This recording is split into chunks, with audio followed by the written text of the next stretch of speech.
৭৫ বছর বয়সে এসে মোদি কি এবার জেনজি ইনফ্লুয়েন্সার হওয়ার মিশনে নেমেছেন?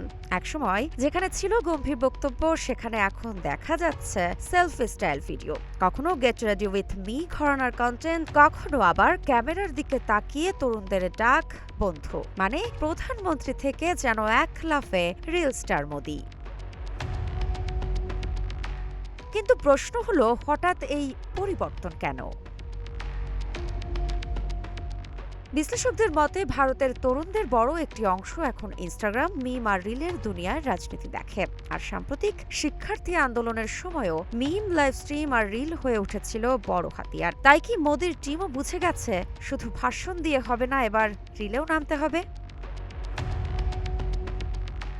শুরুটা অবশ্য খুব একটা মসৃণ হয়নি। মোদির সেলফি স্টাইল ভিডিও নিয়েই শুরু হয় তুমুল ট্রোল। কেউ ক্যামেরার অ্যাঙ্গেল নিয়ে মজা করেছেন, কেউ লাইটিং নিয়ে। এর পরের ভিডিওগুলোতে ক্যামেরা, লাইট, ব্যাকগ্রাউন্ড সবকিছুতেই এলো বিশাল পরিবর্তন। কিন্তু তাতেও প্রশ্ন থামেনি। তরুণদের মতে জেনজি স্টাইল সবই আছে, কিন্তু তরুণদের যে বাস্তব সমস্যাগুলো নিয়ে ক্ষোভ, সেগুলো কোথায়? এমনকি বিজেপিও এখন মিম, জনপ্রিয় গান আর পপ কালচার ব্যবহার করে তরুণদের কাছে পৌঁছানোর চেষ্টা করছে। কিন্তু সেখানেও বেঁধেছে বিপত্তি। কিছু তরুণ সেই কন্টেন্টকে রাজনৈতিক প্রচার হিসেবে না দেখে কমেডি কন্টেন্ট হিসেবেই নিচ্ছেন।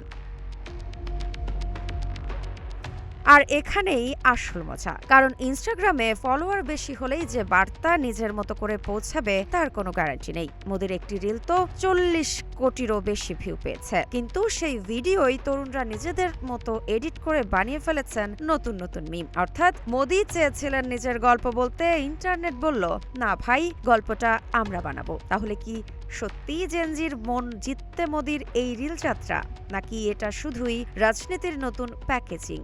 কারণ ভোটের মাঠে রিল কতটা কাজে দেবে সেটাই এখন বড় প্রশ্ন। ঋতিকা সিনহা বিশ্বাস, গ্রেন টিভি ডিজিটাল।